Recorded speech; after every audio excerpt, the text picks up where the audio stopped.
जी, नमस्ते। मेरा नाम चरणजीत मदान है और मैं गुरु Jambheshwar university of science and technology Hisar Haryana में एज एन असिस्टेंट प्रोफेसर अपनी सेवाएं दे रहा हूं वहाँ पे।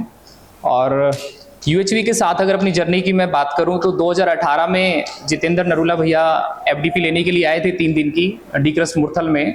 तो वहाँ पहली बार इस कंटेंट को सुनने का मौका मिला। वहाँ कम से कम इतना रहा कि उस कंटेंट से बहुत कुछ हर प्रपोजल को मैं एक्सप्लोर कर पाया ऐसा तो नहीं है, लेकिन फर्स्ट टाइम जब इस कंटेंट को सुना तो ऐसा लगा कि टेक्निकल एजुकेशन के अंदर मूल्य शिक्षा भी होना एक मिसिंग लगता था मुझे कहीं ना कहीं, है ना। ऐसा लगता था कि स्टूडेंट्स के साथ पूरा हम पहुंचा नहीं रहे कहीं ना कहीं, अपने लिए मैं ऐसा देखता था। तो अच्छा लगा इस कंटेंट को सुन के, ऐसा लगा कि हाँ अभी कुछ स्कोप है ना, शिक्षा में भी कुछ ना कुछ साइड बाय पैरेलल कुछ हो रहा है ऐसा। फिर पीएचडी कंप्लीशन स्टेज पे थी तो 2019 में जैसे ही पीएचडी हुई तो ऐसा लगा कि अपनी जो एनर्जी थी उसको ठीक से कहीं यूटिलाइज हो पाए, है ना। कुछ ऐसा प्रोग्राम में ढूंढ ही रहा था अपने लिए। तो 5 जनवरी 2020 को फिर एक 7 दिन का ऐसा इंफॉर्मेशन मिली कि 7 दिन की यूएचवी 2 हो रही है डीक्रस मुरथल में ही, और उपासना दीदी के साथ उस पूरे कंटेंट को दोबारा से सुनने का एक बार मौका मिला मुझे। और उस कंटेंट को सुनने के बाद 7 दिन मुझे लगा कि कम से कम इतना तो हम सुने उस कंटेंट को, तभी डिटेल में उस बात को हम अपने अंदर आत्मसात कर पाते हैं। उसको सुनने के बाद एक एक चीज को मैंने ठीक से अच्छे से एक्सप्लोर किया अपने अंदर, और फिर रिटर्न बैक जब कॉलेज में आए तो ऐसा लगा कि अब यहाँ पे कुछ इनिशिएटिव लेते हैं हम जिम्मेवारी के साथ। एडमिनिस्ट्रेशन में अपना अच्छा था वहाँ पे, हिंदू कॉलेज ऑफ इंजीनियरिंग में उन्होंने जिम्मेवारी दी हुई थी, तो छोटा छोटा प्रयास करना स्टार्ट किया। यूएचवी को इम्प्लीमेंट कराना है, एसआईपी को कराना है, और एक एक फैकल्टी को अब ये भाव बना कि ये जिम्मेवारी मैं लेता हूँ अपने इंस्टीट्यूट के लिए कि हर फैकल्टी इससे होके जाएगा। एडमिनिस्ट्रेशन में बात की, प्रिंसिपल साहब के साथ बात की, और उस कंटेंट को धीरे धीरे एक एक फैकल्टी तक जिनके साथ कन्वर्सेशन नहीं भी था वहाँ पे कन्वर्सेशन एस्टेब्लिश हुआ, क्योंकि अपनी फीलिंग पे अब ध्यान बना रहा है इस कंटेंट को सुनने के बाद। 2020 में फिर लॉकडाउन लगा तो फिर एक बार ऐसा लगा कि फिर सब कुछ रुक गया एकदम से। तो लेकिन फिर कहीं ना कहीं से इन्फॉर्मेशन, क्योंकि जुड़े हुए थे इस कंटेंट के साथ, तो इन्फॉर्मेशन आई कि एआईसीटी अभी भी ऑनलाइन मोड में एफडीपी करा रहा है, और शुरू से एक सर्टिफिकेट इकट्ठा करने का फीलिंग थी। जो भी एफडीपी मिलती मैं कर लेता था उसको, है ना। सर्टिफिकेट भी लेना है और साथ में कुछ ना कुछ इनपुट तो जाएगा ही, बहुत कुछ नहीं तो 1-2 प्रपोजल तो अंदर जाएंगे। तो जब ये पता चला कि एआईसीटी फिर से इन एफडीपीज को कर रहा है तो मैंने 3-4 एफडीपी की, है ना। सर्टिफिकेट को लेकर के बहुत सारा कम्युनिकेशन किया, क्योंकि ऐसा लगता था कि इतना अच्छा तो मैंने परफॉर्म किया, इतना अच्छा पार्टिसिपेट किया, सर्टिफिकेट क्यों नहीं मिला, है ना। भाव सर्टिफिकेट भी था और कंटेंट को सुनने का भी था, रस मिल रहा था कहीं ना कहीं, है ना। अच्छा लग रहा था कंटेंट को बार बार सुन के।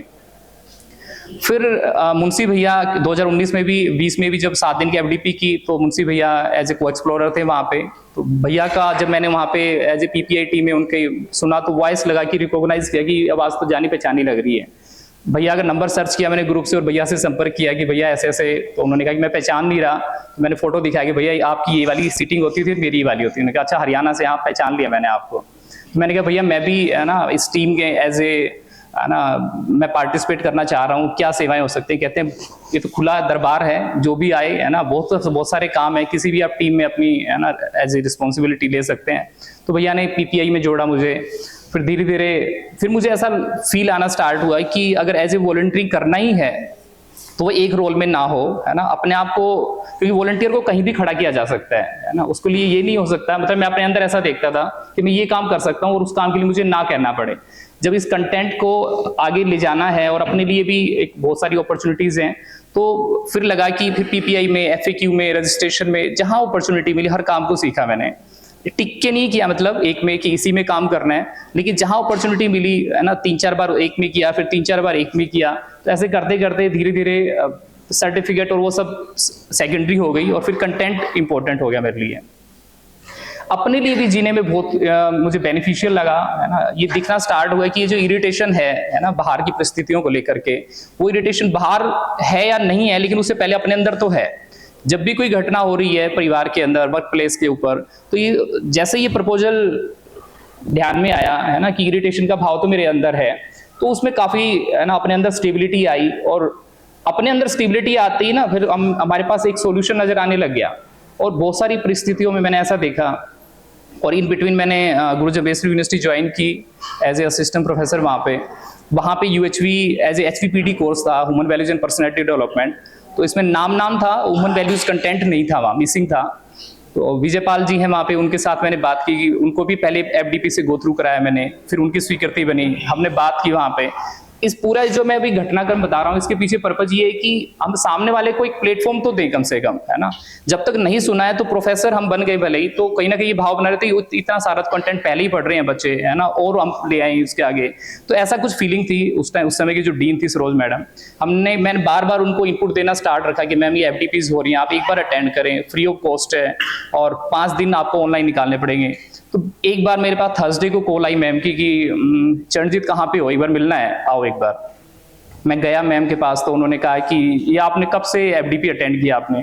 तो फिर मुझे लगा कि हाँ कुछ तो घटना हुई है ना, जो इतना इंटरेस्ट लेके पूछ रहे हैं, जिन्होंने आज तक मेरे मैसेज को रीड नहीं किया था, आज वो पूछ रहे हैं। तो उन्होंने कहा कि मैंने कंटेंट को सुना और मुझे बड़ा अच्छा लगा, है ना। उनके बच्चे विदेश में थे, तो उनको बहुत सारी चीजें टच कर गई उनमें।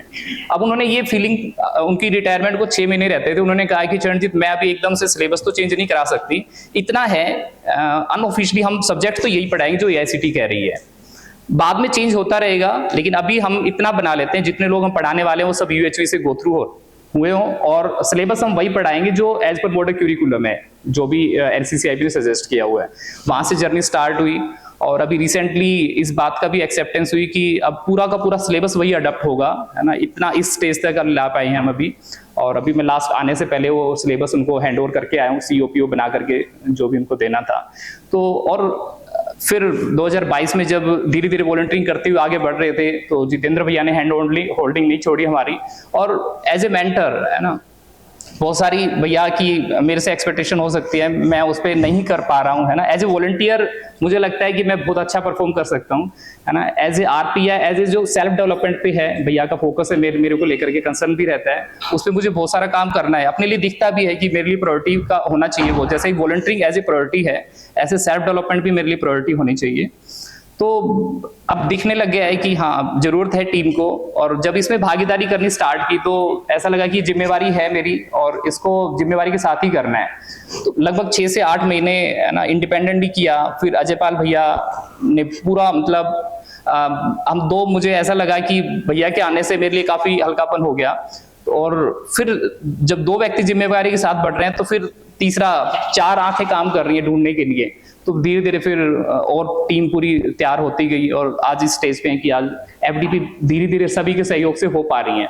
तो सभी के लिए मेरा एक यही अपना अनुभव तो यही है कि एज ए वॉलंटियरिंग भी हम बहुत कुछ पार्टिसिपेट कर सकते हैं, और वॉलंटियरिंग जिम्मेवारी के साथ बनी रहे।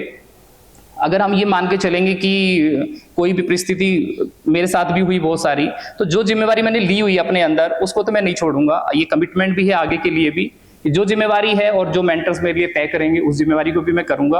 और जो एक मिसिंग पार्ट है अध्ययन वाला, उस पर भी मैं आगे कार्य करूंगा। Thank you.